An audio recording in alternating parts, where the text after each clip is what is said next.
All right, let's talk about something called Indexed Universal Life Insurance, or IUL. You've probably heard of it, right? It sounds super complex, and honestly, it can be, but we're going to decode it for you. We'll break down what it is, how it works, and who it might be for, all in just the next few minutes. It all really boils down to this one big question. Is there a way to get the growth of the market without suffering through those brutal market losses? It's like you want the good stuff without the bad stuff, right? Well, that's the exact puzzle that a product like an IUL tries to solve. Okay, so what in the world is an IUL? Let's get right to the definition. Think of an IUL as kind of like a hybrid vehicle. It's got a few different things going on under the hood. First, it's permanent life insurance. That means it's built to be there for your whole life. But here's the other part. It has this cash value account that can grow over time. And how it grows is linked to a market index, something like the S&P 500. But, and this is the big but, it comes with downside protection. That's the key.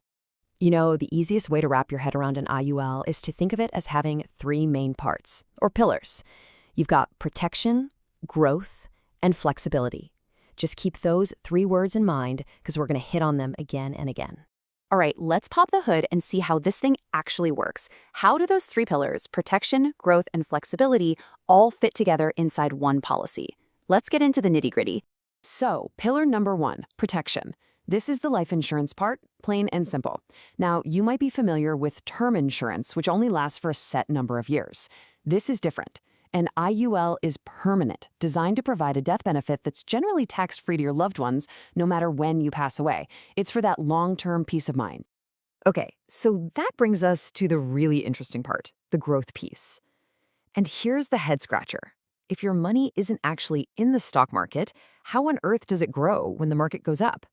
It sounds kind of like magic, but it's not. Here's the secret sauce. Your money is not invested in the S&P 500. Instead, its growth is just linked to the performance of the S&P 500. Think of it like this. The insurance company is just watching the index from the sidelines. Then, based on how it does, they credit interest to your account. And they do this using a special set of rules, which really come down to two words, caps and floors. So let's take a good year. Let's say the S&P 500 just shoots up 10%. Awesome, right? Well, your policy has something called a cap, which is like a speed limit on your growth.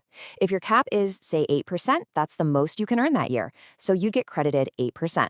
The trade-off is you give up a little bit of that massive upside in exchange for what we're about to talk about next. And one quick note, insurance companies can adjust these caps, so that's something to be aware of. But now, here's the superpower.